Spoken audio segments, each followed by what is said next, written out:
حضرت علی علیہ السلام کے مشہور اسما، کنیت اور القاب۔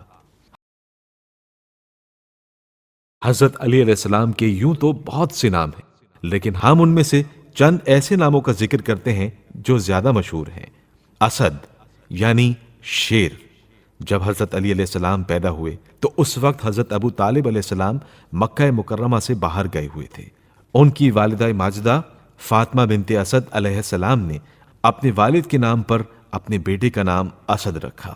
جب حضرت ابو طالب علیہ السلام واپس آئے تو انہوں نے اپنے فرزند کا نام حرب تجویز کیا، مگر حضرت رسول خدا صلی اللہ علیہ وآلہ وسلم نے حکم خدا سے آپ علیہ السلام کا نام علی رکھ دیا۔ علی آپ علیہ السلام کے اعلیٰ مرتبے کے لحاظ سے یہ نام رکھا گیا۔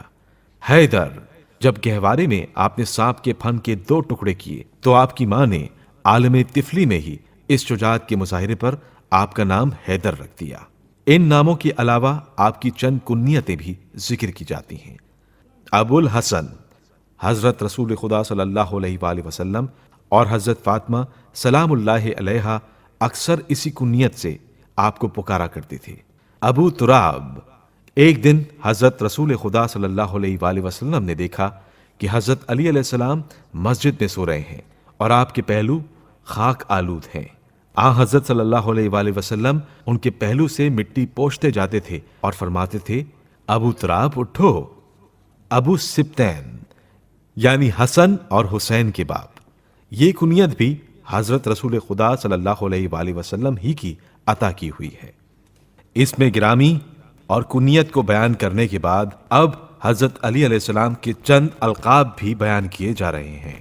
امیر المومنین یعنی مومنوں کے امیر، امام المتقین یعنی پرہیزگاروں کے پیشوا، سید العرب یعنی عرب کے سردار، یعصوب الدین یعنی دین کے سردار، صدیق اکبر یعنی نبوت کے سب سے بڑے تصدیق کرنے والے، فاروق اعظم یعنی حق اور باطل میں فرق کرنے والے، اسد اللہ الغالب یعنی اللہ تعالیٰ کا غالب آنے والا شیر، ولی اللہ یعنی اللہ کے ولی، صالح المومنین یعنی مومنوں میں سب سے زیادہ نیک، مرتضی یعنی خدا کے پسندیدہ، ساقی کوثر حوض کوثر سے مومنوں کو سیراب کرنے والا، حلال مشکلات یعنی مشکلات کا دور کرنے والا، امام مبین یعنی امام ظاہر، سید الاوصیاء یعنی وصیوں کے سردار،